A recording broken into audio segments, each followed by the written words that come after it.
Tia. Oi. Eu vou deixar vocês com o microfone, tá? Para que a gente possa ir conversando. Qualquer coisa eu tiro. Mas eu vou pedir para que se alguém tiver aí algum barulho na casa, tal, deixa mudo, tá? Para não dar interferência aqui.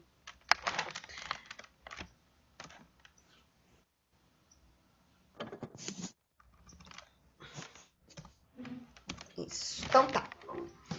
Pessoal, semana passada a gente tinha falado de impressionismo, lembram? Eu tinha pedido um trabalho para que vocês fizessem algo observando. E semana passada a gente falou desses trabalhos e a gente comentou um pouquinho sobre o que foi essa arte impressionista, que ela vai surgir ali logo depois da invenção da fotografia. Então os artistas tiveram a chance de se desprender, né, dessa função de retratista e começaram a investir em experiências. Mas quando a gente fala do impressionismo, a gente tem que lembrar que a luz era muito importante para esses artistas. A principal pesquisa deles era a luz. Quando a gente coloca... Só deixa eu dar uma olhada aqui no bate-papo. É melhor vocês falarem... Ah, tá, que vocês estão colocando Ui, gente, eu não coloquei da prova, né? Eu falo aqui, mas eu vou botar ali para vocês no mural, tá? Na sequência aqui eu já coloco. Mas eu falo. Eu primeiro falo aqui para vocês. Bom, quando a gente está falando do artista impressionista, a gente está pensando em artistas que vão ter essa luz como uma principal pesquisa. Por que eu falo isso? Porque quando a gente vai reunir os artistas dentro de um movimento, tem que ter algo que una eles. Ou é a busca pela beleza ideal, como a gente vai ver lá na arte do Renascimento, na arte da Grécia, ou a gente vai ter uma arte totalmente realista, buscando pegar os reais traços que a gente enxerga. Quem que quer falar? Pode falar, só liberar o microfone. Não, foi sem querer. Eu apertei sem Ah, querer então ali. tá. Opa. Tranquilo, eu faço isso direto quando eu tô em curso também. Ou a gente vai ter artistas que vão estar lidando com a sua emoção interna. E o artista impressionista, no caso, reunia a eles a busca por essa pesquisa da luz. Só que nesse momento do século XIX, quando esses artistas passam a poder experimentar as coisas, eles têm maior liberdade, vão ter vários ismos na arte surgindo.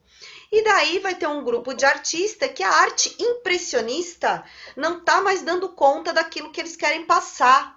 E a partir daqui, então, a gente vai ter o que a gente vai chamar de arte pós-impressionista. Mas essa arte pós-impressionista, ela é interessante no sentido de que ela não vai ter uma pesquisa única que una esses artistas, que a gente vai dizer, o artista pós-impressionista, ele buscava captar tal coisa.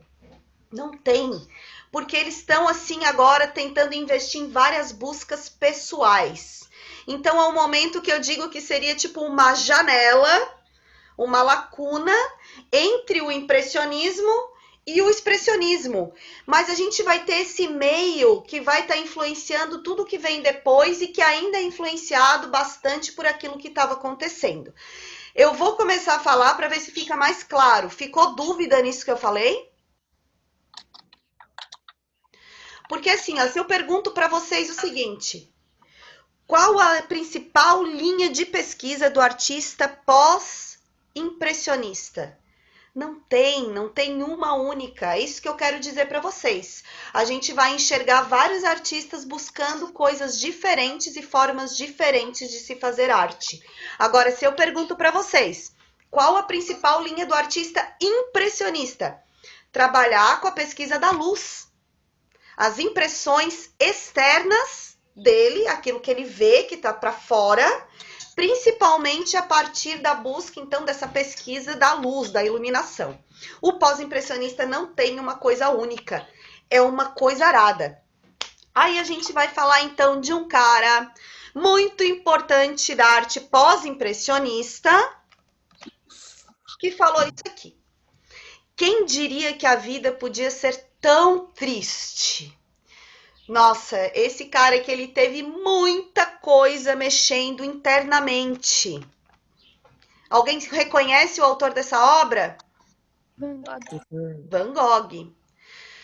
Quando eu olho para essa obra de Van Gogh, agora eu vou fazer perguntas para vocês. Que tipo de pincelada é? Uma pincelada leve e calma? Ou é um outro tipo de sensação? O que, que vocês enxergam aqui a partir da pincelada dele?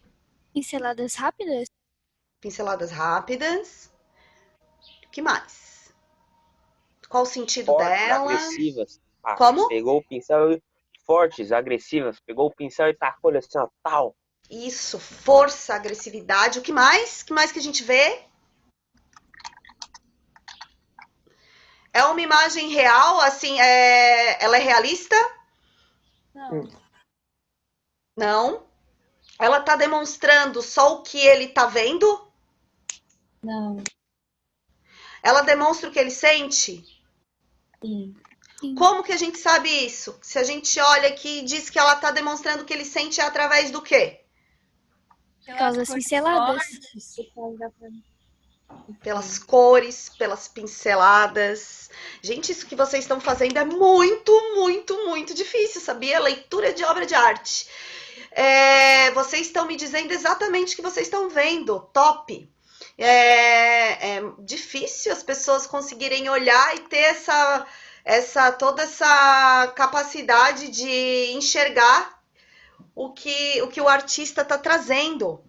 Então, se a gente olha a arte impressionista, por exemplo, a gente vai ver pinceladas rápidas buscando captar a luz, mas a gente não vê toda essa força, agressividade, essa contorção, essas linhas curvas que estão mostrando algo interno desse artista, algo que ele está sentindo. Então, existe uma diferença aqui. O Van Gogh, ele vai ser muito importante para um movimento que vai vir logo na sequência, que é chamado expressionismo.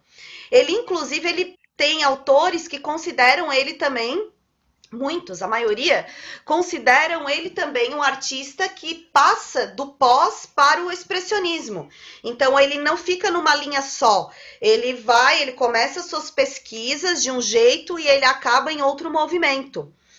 Isso aqui é uma imagem que ele tinha noturna de um quarto que ele ficava e ele olhava essa imagem. Essa Noite Estrelada é o nome dessa obra. E quando ele depois ele vai ficar numa casa de retiro, assim, ele acaba pintando aquilo que ele lembra que ele via. Ele não estava olhando para essa imagem, não como o artista impressionista, por exemplo, que olhava para pintar ao mesmo tempo. Isso aqui é algo que já estava aqui na mente dele. E ele está buscando representar todo esse sentimento que ele tinha.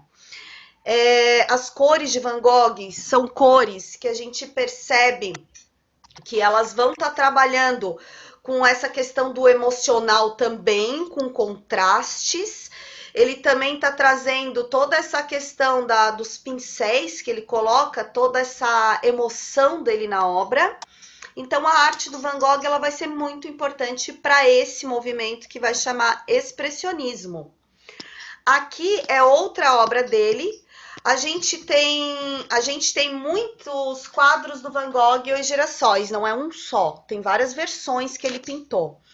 O Van Gogh é interessante porque ele foi um dos únicos pintores que deixou assim um acervo de obras gigantescas e ele conseguia ser pintor 24 horas por dia. Não porque ele ganhou dinheiro com a sua obra. Na verdade, alguém aqui sabe quantas obras ele vendeu em vida? Não. Ele não vendeu Poucas. quase nenhuma, só depois que ele morreu que ele ficou famoso. Nenhuma. Sim. Ele vendeu uma obra. E o comprador da obra dele foi o irmão, o Theo. Não. Isso. O Mas é Theo... que tinha sido um cara. Não, o Van Gogh ele se torna famoso depois da morte dele. Daí ele vira o cara. Daí as obras dele são caríssimas, né? E ele entra aí como no céu olhando. Imagina no céu olhando, caramba, só depois que eu morri que reconheceram a minha arte. Caraca, que sacanagem. Ele sempre... pode falar. Por quantos mais ou menos ele vendeu? Ai, eu não tenho esse dado. Mas ele pro irmão mesmo. O Theo, ele foi o grande protetor do Van Gogh. O Van Gogh, ele era um cara que tinha muitos problemas emocionais, nota-se pelas obras dele, né? Então ele era um cara muito sensível, ele tinha picos de alegria, picos de tristeza. E o Theo, ele protegeu muito esse irmão. Então ele acabou bancando a vida de Van Gogh. E Van Gogh podia só pintar o dia inteiro, ele só pintava, a vida dele era pintar, mas ele não conseguia se sustentar, por isso mais uma coisa que trazia para Van Gogh então algo ruim, né, internamente. E ele então era protegido desse irmão. Ele vive durante muito tempo em Arles, numa pensão, e ele acaba por se suicidar, né? O Van Gogh, ele dá um tiro na barriga e ele não morre na hora. Ele vai, aí o irmão ainda consegue chegar a tempo de encontrar ele vivo e cuida dele, mas não dá mais. Então, Van Gogh acaba morrendo. Mas ele tinha então toda essa questão emocional muito forte. Por isso que ele vai influenciar esse movimento que vai vir, que é o expressionismo, que ao contrário do impressionismo, o expressionismo vai trazer a emoção interna, a sensação interna. Então a gente vai perceber obras que elas vão ser despreocupadas com a forma, por exemplo, porque o nosso interno, se a gente tira a nossa casca e nos enxerga por dentro, como seria a nossa emoção? Como ela estaria? Então, por isso que vai existir a despreocupação com a forma, tá?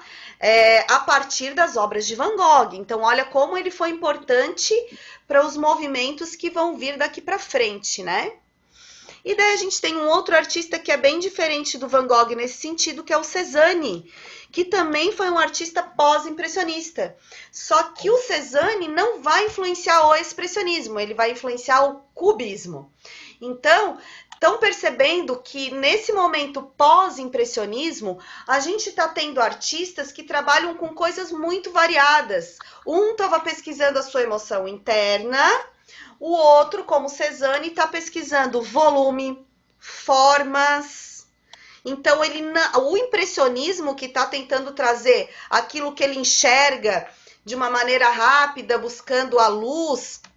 O Cézanne, ele queria outra coisa, aquilo ali não estava bastando para ele. Ele queria brincar com as formas geométricas que tem a natureza. Ele queria brincar com as cores e com as formas de se fazer isso. Então, a partir de toda a pesquisa do Cézanne em formas geométricas, a gente vai ter um movimento lá na frente, que vai ser o cubismo, que vai pesquisar a partir, então, vai ter um grande influenciador aqui, que foi o Cézanne.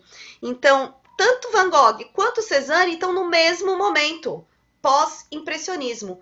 Cada um com pesquisas diferentes. Quem quer falar alguma coisa? Pode falar, gente. Tô esperando aí. Enzo, quem mais que levantou a mão? Ou foi engano? É só ligar o microfone, tá?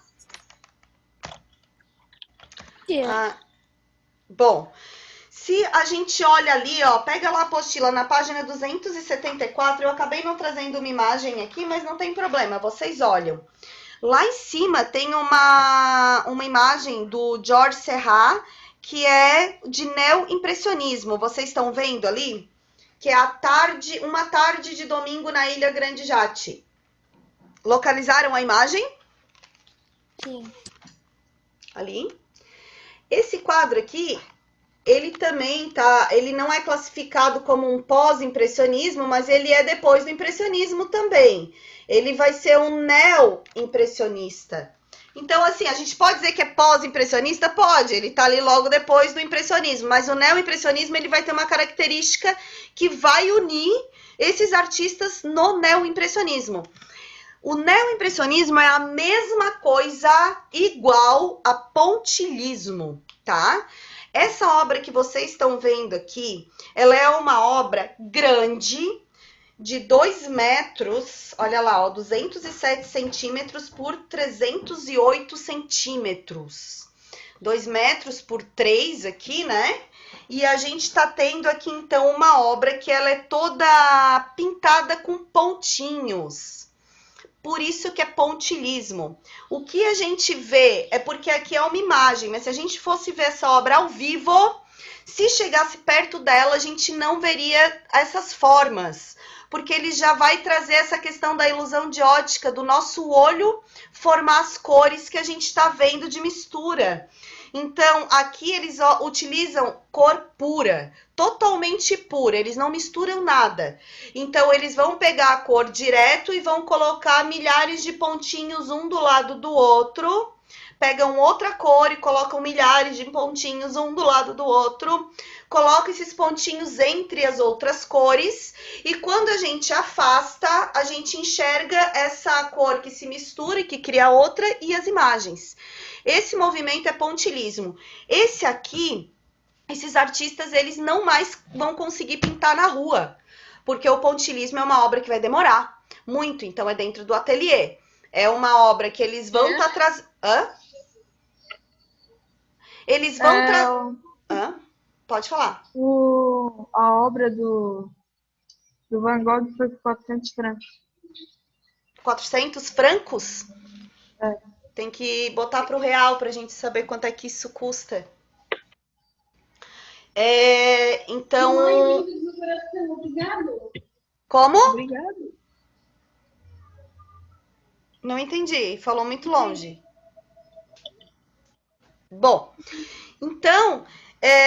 o artista neoimpressionista, ele vai pintar dentro do seu estúdio, dentro do seu ateliê, mas ele tá pintando aquilo que ele viu, a sensação externa dele. Então, ele ainda é considerado, digamos, um impressionista, mas é um neo-impressionista, um impressionismo novo, porque ele tá trabalhando agora com milhares de pontinhos, não são aquelas pinceladas rápidas, apesar de que ele tá falando do mesmo assunto, que é a pesquisa da luz, que é a pesquisa do que a gente vê. Então, por isso, neo-impressionismo, tá? Eu não trouxe imagem, mas vocês têm aqui. O Lautrec, ele é um outro artista que vai ser considerado aqui também um pós-impressionista. O Lautrec, ele também vai passar lá para a parte do expressionismo depois. Aqui nesse período, gente, o Japão, ele abre as suas fronteiras e começa a ter bastante influência também aqui sobre a arte. Então, Lautrec, por exemplo, ele vai se inspirar no japonismo, digamos assim, que é a arte do Japão ali, que vai trazer cores, tipo de composição, e ele também vai pegar um pouco dessa parte do japonismo. O Lautrec, ele vai ser aquele pintor assim que ele vai trazer bastante questão de propaganda. Por exemplo, aqui ele era boêmio, propaganda de casas noturnas.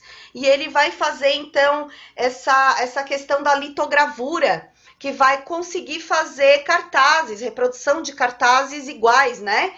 Lito é o quê? Quando eu falo litogravura, é gravura onde? No que a gente faz a litogravura? Vocês sabem? O que é lito? A litogravura é aquela que eles usam um líquido corrosivo no metal para desenhar?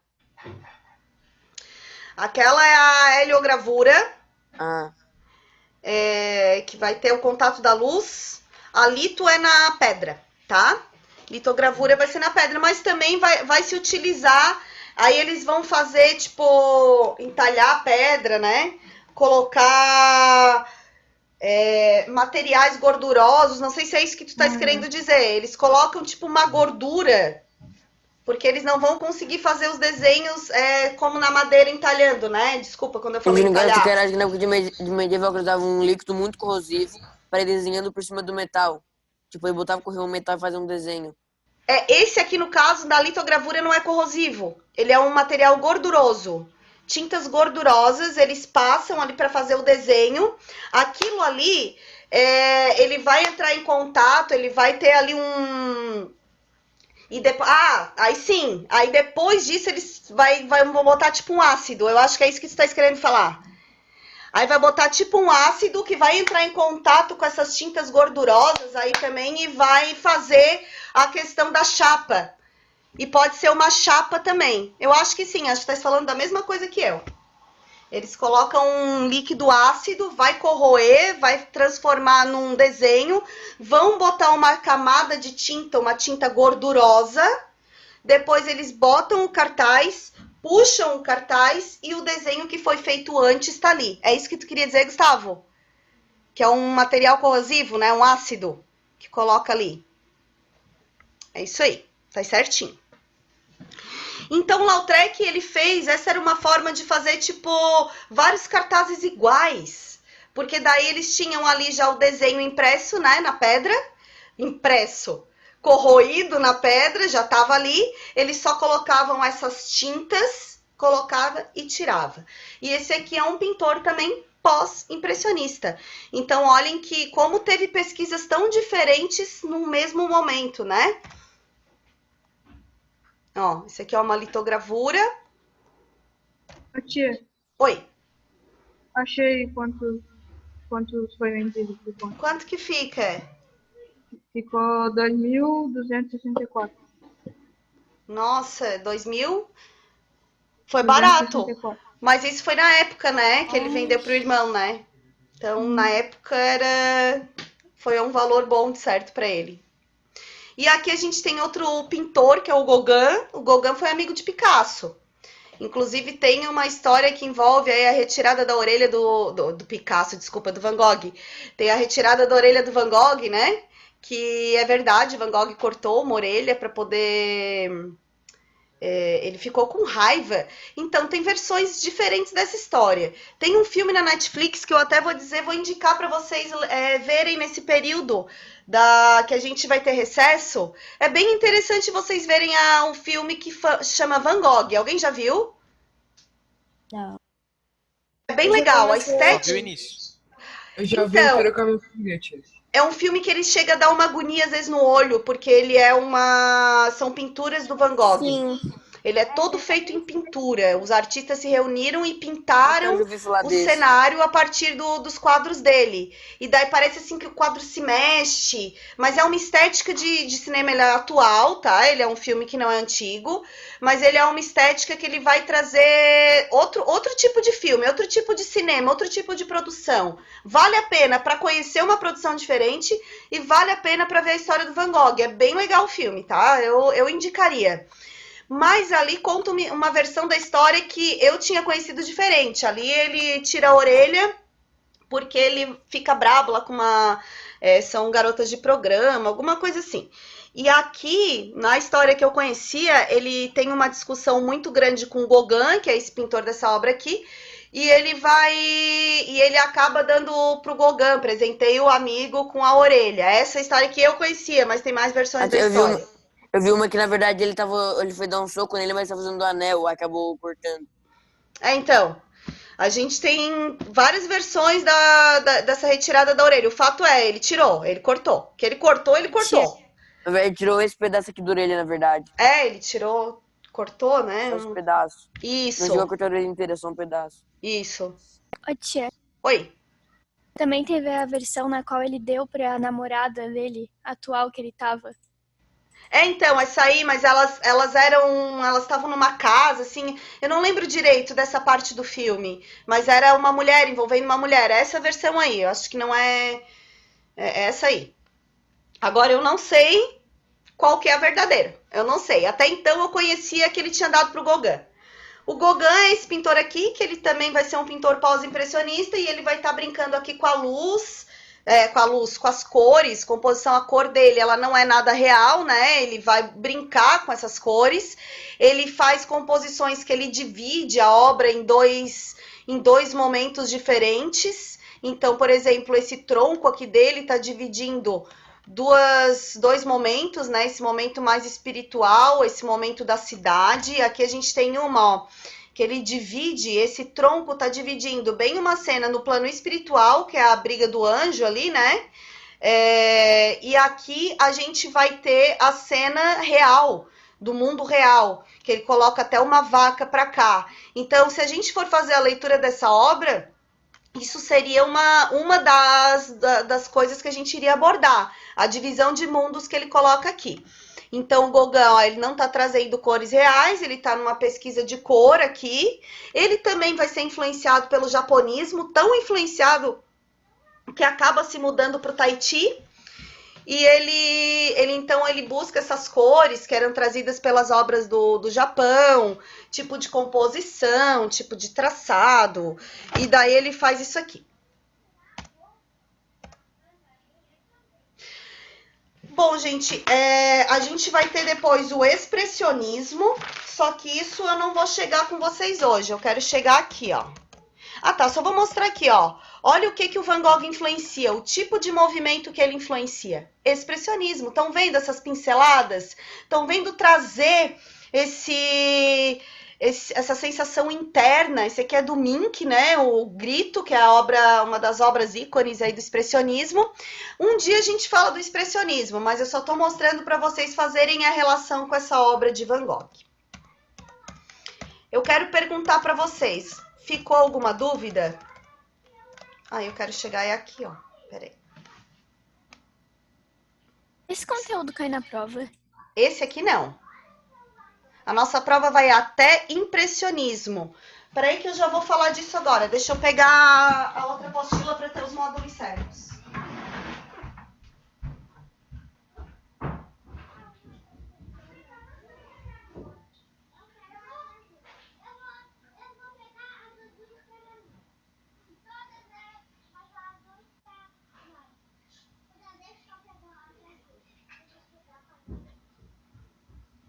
Tem que botar nome no Oi. chat.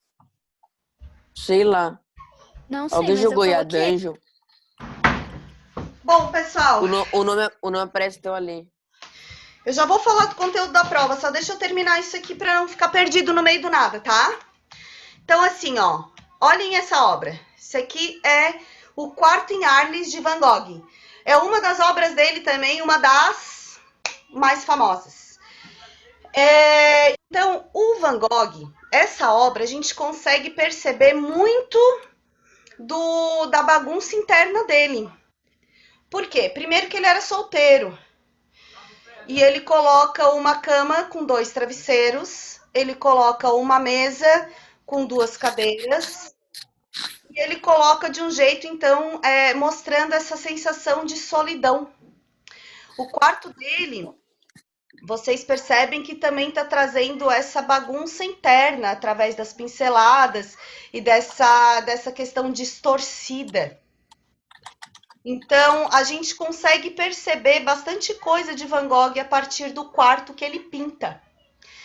E eu vou pedir para vocês um trabalho que vai ser a nossa nota da P2, tá? Então, assim, esse semestre aí, a P1 vai ser a prova e a P2 vai ser a nota desse trabalho, tá bom? O que eu gostaria nesse trabalho? Que vocês pegassem esse quarto em Arles de Van Gogh e transformassem no quarto de vocês. Não o quarto que vocês têm hoje em dia. Pode ser? Mas eu gostaria que a gente pensasse sobre o que é a obra de Van Gogh, que vai trazer essa sensação interna dele, que vai trazer signos e símbolos que para ele tem todo sentido. Então, se vocês pudessem, tivessem a oportunidade de criar o seu quarto com as cores que vocês gostariam, com os quadros ou não que vocês gostariam, com espelho ou não, que tipo de cama que seria, o que estaria faltando para vocês que poderia estar colocando aí dentro deste quarto, como por exemplo aqui que eu mostrei, Van Gogh está botando 2 travesseiros, ele era uma pessoa muito solitária, então demonstra essa questão dele de buscar algo, de querer algo que está faltando. E o que vocês gostariam de estar representando dentro deste quarto a partir do quarto em Arles de Van Gogh? É uma cópia? Não, é releitura. Mas a gente vai utilizar como base este quadro para a gente transformar no quarto que seria o nosso. Repito, não é o quarto real de vocês. É o quarto que vocês poderiam representar todas as suas sensações e sentimentos, tá? Esse quarto seria vazio? Como que é por dentro? Esse quarto seria de sombras? Esse quarto seria muito colorido? Esse quarto teria coisas na parede pendurada ou não? Teria algum tipo de símbolo que vocês gostam impresso na parede? Então, que vocês criem, que vocês tenham toda a liberdade de construir esse quarto. Essa atividade é para ser um desenho, tá? Pode ser pintura, mas tem que ser no papel. Então, coloca lá. E quando a gente retornar, depois do nosso recesso, eu vou fazer com vocês uma aula de apresentação. Eu vou ver se daí eu divido os 4 oitavo anos em duas turmas, para que não fique um Zoom muito longo. E que vocês possam apresentar para mim, mostrar esse trabalho. Então, assim, não precisa postar na exposição. Eu quero que vocês tenham esse trabalho. Mentira. Postem na exposição, porque é onde eu também vou ter ali o registro de vocês, tá? Mas vocês precisam estar postando esse trabalho para mim até... Vamos lá. Até a nossa primeira aula de retorno. Vamos ver aqui, que vai ser... Dia 7, tá? O prazo de vocês é 7 de agosto para finalizar essa obra, porque daí vocês vão apresentar ela para mim durante a aula, mas vocês Na vão mediateca, postar tia. na exposição. Oi? Tá botando na mediateca? Isso. Vocês têm que colocar assim, ó, o título. Quarto de Van Gogh ou quarto em Arles, pode ser, tá? Quarto em Arles. É muito importante pôr o título, ainda mais porque esse aqui vai valer a nota da P2, tá, gente? Então, assim, vai ser 2 etapas do trabalho. Primeira postagem, postou, e outra apresentação. Eu vou querer que vocês conversem comigo sobre as sensações que foi fazer esse quarto. Tia, Pode falar. Pode botar o título ali no mural? Porque senão eu Sim, vou não. Início da tarde é porque eu não vou fazer a hora do almoço. Início da tarde eu vou chegar ali, eu vou botar no mural para vocês a instrução do trabalho. Eu não botei ontem porque vocês não entenderam. Vocês iam olhar hoje e eu ficar cheio de dúvida, tá? Então eu vou colocar ali a instrução do trabalho para vocês, data de postagem, nome da obra para vocês pesquisarem. E daí, então, só quero que vocês saibam que eu quero que esteja representado ali a sua sensação interna. Como seria esse quarto se eu fosse olhar para dentro de mim, tá bom? E que vocês saibam falar sobre. Pode falar. Assim, ó, a gente tem que pegar uma folha de papel e refazer essa pintura, vamos dizer. Daí a gente não tem que fazer com as mesmas características. A gente tem que botar, tipo, a cama ali, a gente tem que ter como base essa pintura. E pode ser com lápis de cor, essas coisas assim? Pode. Lápis de cor, giz de cera, tinta guache, tinta aquarela. Eu só peço para que vocês não façam em Photoshop, coisa digital, tá? Que vocês façam manualmente essa obra. Sem se preocupar em copiar. A gente tá falando de releitura. O quarto é de vocês. Esse aqui é o do Van Gogh. Como que seria vocês, tá?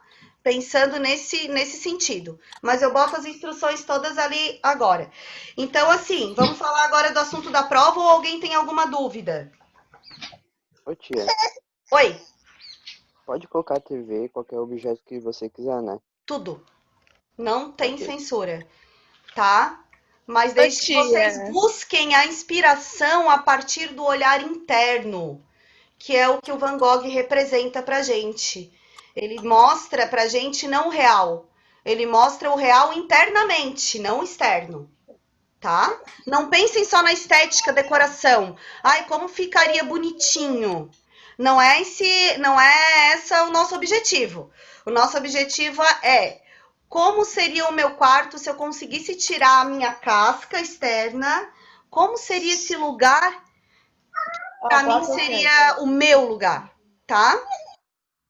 Tia, tu vai botar certinho lá na Mediateca pra gente saber Eu vou botar assim, ó, vou botar no mural para vocês um aviso que o material está disponível na Mediateca com instruções do trabalho quarto em Arles. Aí vocês vão lá na Mediateca, vai ter um arquivo do Word que vai estar todas as instruções passo a passo como vocês devem fazer, tá? Tá bom, obrigada. Mas eu só vou botar à tarde, tá, gente? Início da tarde. Eu vou primeiro almoçar e depois eu vou colocar. Bom, então agora sim, eu vou já passar aqui para vocês o assunto da prova.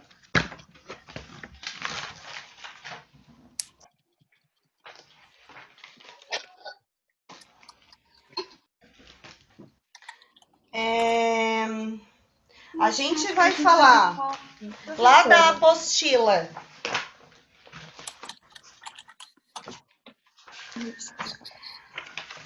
Peraí, só um pouquinho. Perdi aqui na apostila. Peraí. Apostila 3. É 3? Apostila 3, página 280. Música que vira imagem, que vira produto. A questão lá dos videoclipes, lembram? Aquela questão ali.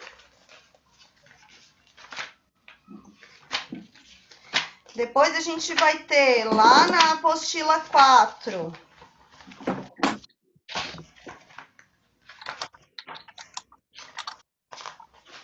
Fotografia. A história da fotografia. Página 280. Não vou cobrar fotógrafos. Tá? O fotógrafos não tá. Tá só história e técnica da fotografia.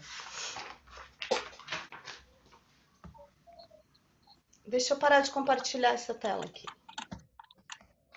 Aqui. Fotógrafos não.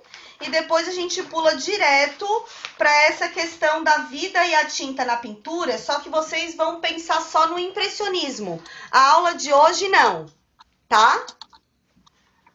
A parte que chega no pós-impressionismo, vocês não precisam se preocupar.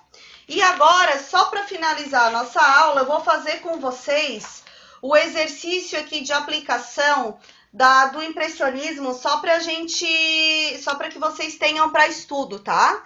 Então, pega lá na página 276, exercício número 1, para a gente finalizar nossa aula. Ô, tia, qual é a apostila? Apostila 5. Ah, tá. Tia, Oi? o quarto, assim, tem que ser, tipo, na mesma posição que ele tava fazendo. Não. Tipo, que aparece as coisas meio que como se a gente olhasse de baixo, ou pode ser de cima também? Pode ser de cima também. A releitura é de vocês, tá? Então, vocês vão ter essa liberdade. Então, vamos lá. Página 276, exercício número 1. A cultura não ficou ausente nas mudanças trazidas pela modernidade. Surgiu uma sensibilidade diferente nos tempos do neoclassicismo que causou admiração e polêmica. Na arte do século XIX, por exemplo, os impressionistas procuraram construir novas concepções estéticas recusadas pelos conservadores e pelos salões de exposição oficial, tá certo? Quando a gente pensa nessa arte impressionista, ela é uma arte que vai romper com os padrões acadêmicos clássicos e vai estar trazendo uma estética completamente diferente. Então, a 1 ali tá certo, eles vão estar buscando, procuram construir essas novas concepções recusadas pelos conservadores, pelos salões conservadores da arte. Mas agora vamos ver a B, por que estaria errada. Seguiram o realismo da pintura, aqui a gente não precisa nem pensar. Realismo impressionista, ele não está trazendo a imagem como ela é real. Ele está trazendo a imagem a partir da sensação externa e a pesquisa dessa luz. Ele está pensando num mundo que se move muito rápido, um mundo em constante transformação. Então, a gente está pegando imagens que se movimentam rapidamente. Por isso, essas pinceladas tão rápidas. Então, ele não tem essa questão do realismo.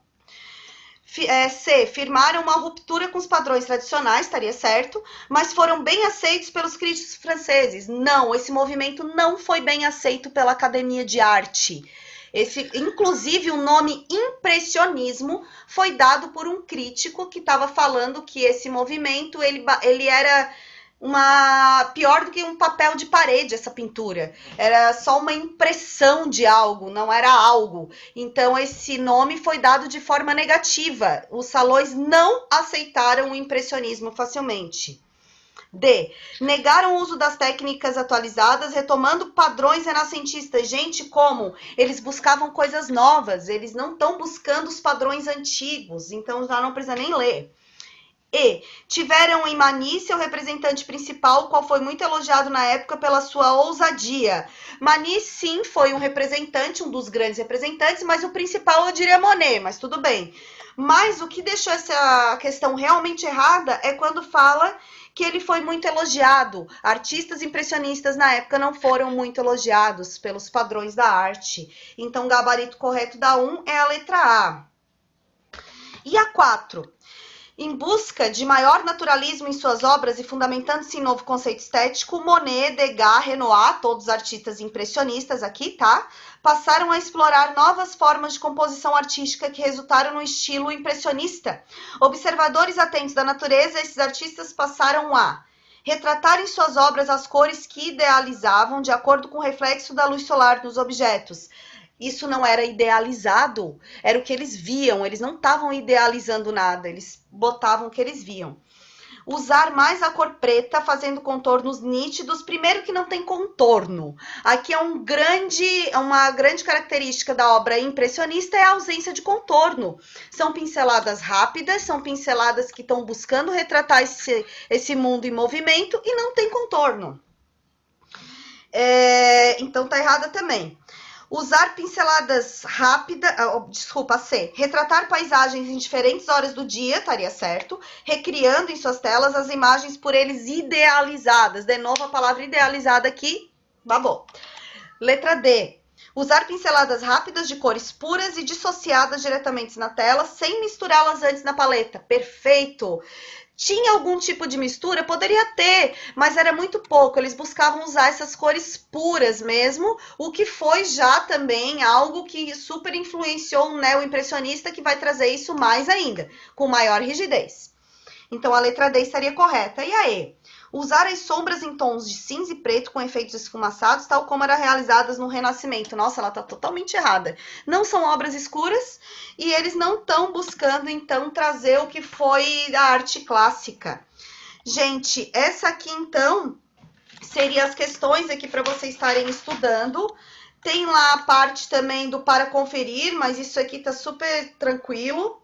E façam, já utilizem como estudo e depois a gente corrige, mas as que eu precisava fazer com vocês eu já fiz para estudo de prova, tá? É isso, eu vou colocar o conteúdo também da prova logo na sequência, mas vocês já anotaram. Muito bom o recesso de vocês, gente, curtam, porque semana que vem vocês têm aula até quinta, mas na sexta-feira, que seria a nossa aula, já é recesso. Então, a gente só vai se ver na outra semana ainda. Então, muito obrigada pelo encontro. Fiquem bem, fiquem em casa, se cuidem. Saudades de todo mundo. Eu vou curtir bastante.